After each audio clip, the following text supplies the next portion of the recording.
আল্লাহ রাসূল সাল্লাল্লাহু আলাইহি ওয়াসাল্লাম বলেছেন আগামীকাল এসব কথার জবাব দিবেন। সময় দিলাম। আল্লাহর রাসূল সাল্লাল্লাহু আলাইহি ওয়াসাল্লামের কাছে 15 দিন ওহী আসা বন্ধ ছিল। অতঃপর জিব্রাইল আলাইহি ওয়াসাল্লাম উনার কাছে সূরা আল কাহাফ নিয়ে আসলেন, যেখানে তিনি তার সকল প্রশ্নের উত্তর খুঁজে পেলেন। রাসূলুল্লাহ বললেন, আপনি কখন এসেছেন জিব্রাইল? আপনি খুব দেরি করে ফেলেছেন জিব্রাইল। আমি চিন্তায় পড়ে গিয়েছিলাম। জিব্রাইল আলাইহি ওয়াসাল্লাম বললেন, আমরা আপনার রবের আদেশ ব্যতীত অবতরণ করি না। যা আমাদের অগ্রে ও পশ্চাতে আছে এবং যা এই দুইয়ের অন্তর্বর্তী তা তাঁরই। আপনার প্রতিপালক কখনোই কোনো কিছু ভুলে যান না। মহান আল্লাহ বলেন, কোনো বিষয় সম্পর্কে কখনো বলো না যে ওটা আমি আগামীকাল করব। আল্লাহ ইচ্ছা করলে বলা ছাড়া যদি ভুলে যাও, তোমার প্রতিপালককে স্মরণ করো। প্রতিপালক তোমাকে সত্যের পথে পরিচালিত করবেন। মুহাম্মদ কেন দেরি করছে? মনে হয় সে কোনো উত্তর দিতে পারবে না। হামজা তো এদিকে আসছেন। মুহাম্মদকে দেখতে পাচ্ছি না কেন হামজা? সে কি আমাদের প্রশ্নের উত্তর দেবে না?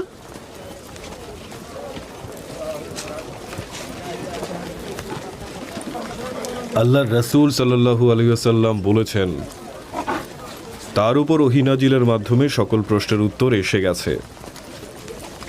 তাই শুনুন, ওহীতে বলা আছে, আপনি কি মনে করেন যে গুহা ও রাকিমের অধিবাসীরা আমাদের নিদর্শনাবলীর মধ্যে বিস্ময়কর? যখন যুবকরা গুহার মধ্যে আশ্রয় নিল, অতঃপর বলল, হে আমাদের রব, আমাদেরকে আপনার পক্ষ থেকে রহমত দিন, কর্মকাণ্ড সঠিক করে দিন। অতঃপর আমি তাদেরকে গুহায় ঘুমন্ত অবস্থায় কয়েক বছর রেখে দিলাম। পরে আমি তাদেরকে জাগরিত করলাম এটা জানার জন্য যে দুই দলের মধ্যে কোন দল তাদের অবস্থান কাল সঠিকভাবে নির্ণয় করতে পারে। আমরা আপনার কাছে তাদের বৃত্তান্ত সঠিকভাবে বর্ণনা করছি। তারা তো ছিল কয়েকজন যুবক যারা ঈমান এনেছিল এবং আমি তাদের হেদায়েত বৃদ্ধি করে দিয়েছিলাম।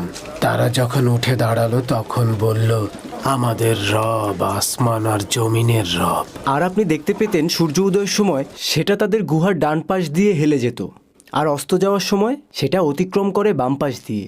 আর তারা গুহার প্রশস্ত চত্বরে অবস্থান করছে। এসব আল্লাহর নিদর্শন মাত্র।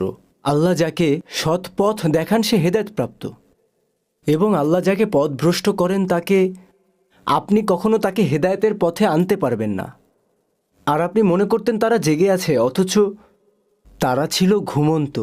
আর আমি তাদেরকে ডানে বামে পাশ পরিবর্তন করে দিতাম।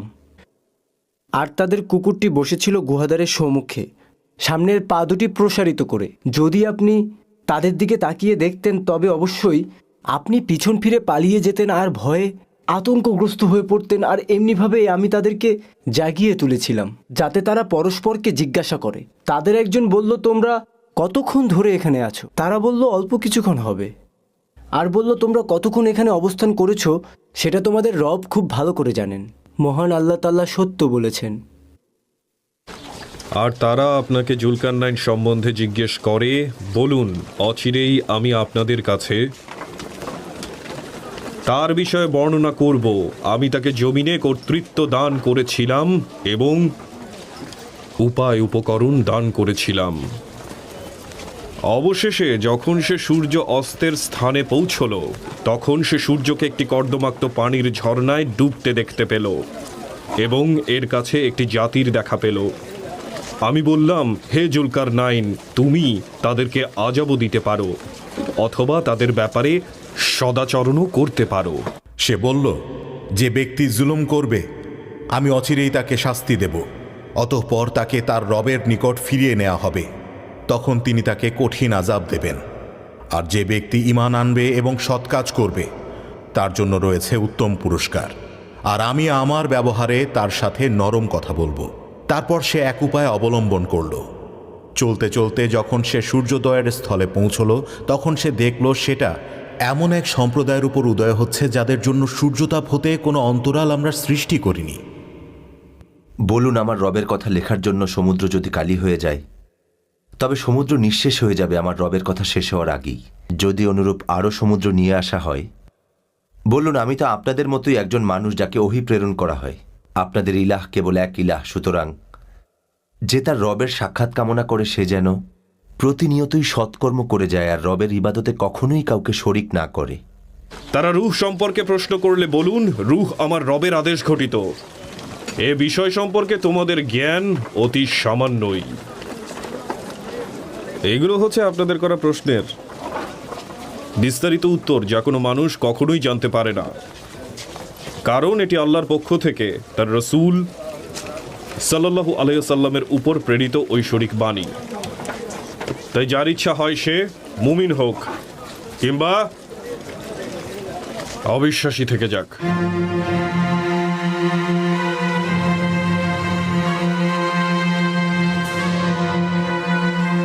আমার পরামর্শ চাইলে বলবো, ভবিষ্যতে আপনাদের জন্য বিপদ ঘনিয়ে আসছে।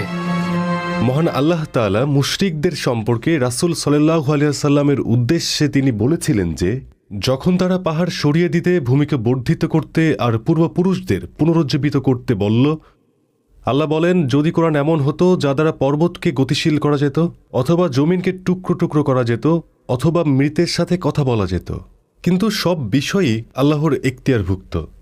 মনে হচ্ছে তাদের অন্তরের উপর আবরণ পড়েছে আর কানে মোহর লাগানো হয়েছে। এভাবেই মহান আল্লাহ তাআলা পাপীদেরকে শাস্তি দিয়ে থাকেন। চোখের সামনে সত্য থাকতেও দেখতে পাচ্ছে না, অথচ তারা বিজ্ঞতার দিক থেকেও সব আরবদের উদাহরণ ছিল। আমার ভাই উমরের জন্য খুব খারাপ লাগছে। ওমরের জন্য? হ্যাঁ, উমর। আল্লাহর শপথ, উনি একজন বিজ্ঞ, শক্তিশালী আর কোমল হৃদয়ের মানুষ।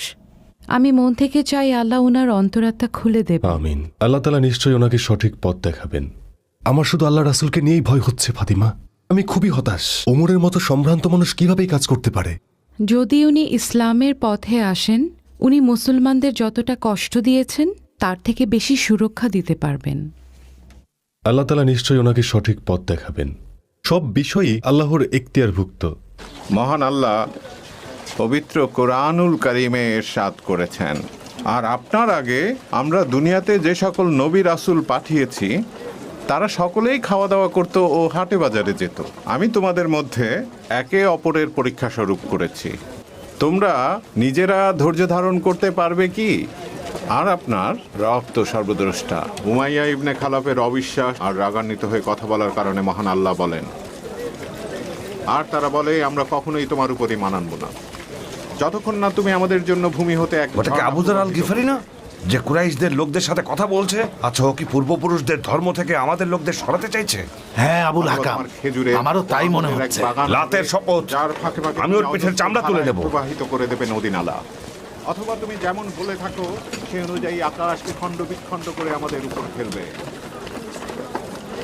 অথবা আল্লাহ ও ফেরেশতাদেরকে আমাদের সামনে উপস্থিত করবে, অথবা তোমার একটা সোনার তৈরি ঘর হবে, অথবা তুমি আকাশে আরোহণ করবে। কিন্তু তোমার আকাশ আরোহণেও আমরা কখনো ঈমান আনব না যতক্ষণ তুমি আমাদের প্রতি এক কিতাব নাজিল না করবে যা আমরা পাঠ করব। কি হচ্ছে এখানে?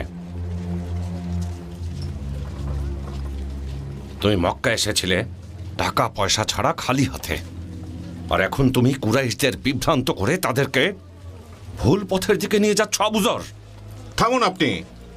আল্লাহ আপনার কাছে সত্য ধর্মের বাণী পাঠিয়েছেন, তারপর অবিশ্বাস করছেন। আল্লাহর শপথ, আপনাদের বিপদ আসছে।